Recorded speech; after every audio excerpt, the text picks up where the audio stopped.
Naša je škola osnovana prije 140 godina. Kako je škola nekada izgledala, koliko je učenika pohađalo te kako se mijenjalo tijekom ovih 100 godina, doznat ćete u ovom informativnom videu o povijesti prve tehničke škole Tesla. Nakon zagrebačkog potresa 1880. godine došlo je do potrebe za kvalificiranom radnom snagom koja je trebala obnoviti grad. Njemačko-hrvatski arhitekt Hermann Bolle u svrhu obrazovanja obrtnika i graditelja Zagreba dizajnirao je i sagradio zgradu obrtne škole, koja će biti temelj zanatskog obrazovanja u Hrvatskoj. Iz te će se škole u kasnijem periodu razgranati smjerovi iz kojih će se osnivati škole raznih tehničkih usmjerenja, a jedan od njih će biti i naša škola. Obrtna škola pri osnivanju imala 4 odjela: građevinsko-obrtni, mehaničko-obrtni, umjetničko-obrtni i kemijsko-obrtni. Godine 1897. u okviru obrtne škole osniva se građevna stručna škola i time započinje proces razdvajanja obrtne škole od tehničke škole. Poslije Prvog svjetskog rata dolazi do osnivanja srednje tehničke škole, bivše građevne škole te do osnivanja više tehničke škole, a obrtnička škola postaje viša škola za umjetnost koja kasnije postaje Akademija likovnih umjetnosti. Od 1928. do 1937. godine naša se škola obogaćuje geometarskim, strojarskim i elektrotehničkim odjelom.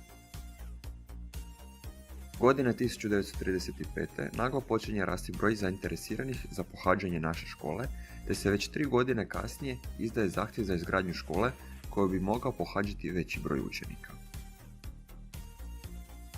Drugi svjetski rat usporava izgradnju nove ustanove, te u teškim ratnim uvjetima vrlo malo učenika uspijeva završiti školovanje. Poslije završetka Drugog svjetskog rata škola dobiva novi naziv – Savezna tehnička škola. Gradnja je završena 1948. godine i svi su katovi s pripadajućim prostorijama bili u vlasništvu Savezne tehničke škole, ali već godinu dana kasnije dolazi do ukidanja te škole, a odjeli postaju samostalne škole. Arhitektonsko-građevinski odjel postaje tehnička škola, geodetski odjel postaje geometarski praktikum, a strojarski, elektrotehnički i kemijski odjeli postaju tehnička škola industrijskog smjera. Početkom 60-ih 2 od 3 škole koje su dijelile prostor u Klaićevoj 7 odlaze iz svoje matične zgrade, te u prostoru zgrade ostaje samo tehnička škola, koja od 1966. godine prerasta u školski centar za strojarstvo i elektrotehniku. Godine 1979. školskom centru dodaje se ime Nikola Tesla i dolazi do promjena u nazivu, te školskom centru puni naziv postaje Obrazovni centar za automatiku, energetiku i procesnu tehniku Nikola Tesla. Godine 1991. donosi se odluka o ukidanju obrazovnog centra, te se dijeli u 2 škole, elektrostrojarsku tehničku školu i 10. gimnaziju. Godine 1994. osniva se tehnička škola, koja 2 godine kasnije mijenja naziv u prvu tehničku školu kako bi se znalo koja je tehnička škola prva osnovana u Zagrebu. Godine 2001. školi se dodaje ime Tesla, te ime škole ostaje nepromijenjeno do danas. Prva tehnička škola Tesla. Od samog početka obrtničke škole pa sve do 1930. godina broj učenika ostao je isti. Godine 1935. dogodila se velika promjena kada se je naglo povećao broj učenika, do te mjere da se odbijalo 100 učenika s odličnim i vrlo dobrim uspjehom, samo zato što u tadašnjoj školi više nije bilo mjesta za njih. Nakon Drugog svjetskog rata školovanje se polako vraća u normalu. 60. godina našu školu pohađalo oko 1700 učenika, od kojih su 80 bile učenice, za razliku od danas kada školu pohađa oko 1000 učenika, od kojih su samo 15 učenica. Također je 13% učenika dolazilo iz drugih zemalja. Tadašnji obrazovni sustav uvelike se razlikovao od današnjeg. Tada su učenici prije podne imali praksu, a poslije podne sate teorija. Tada se u našoj školi kao izborni predmet mogao odabrati francuski, njemački, ruski ili talijanski jezik.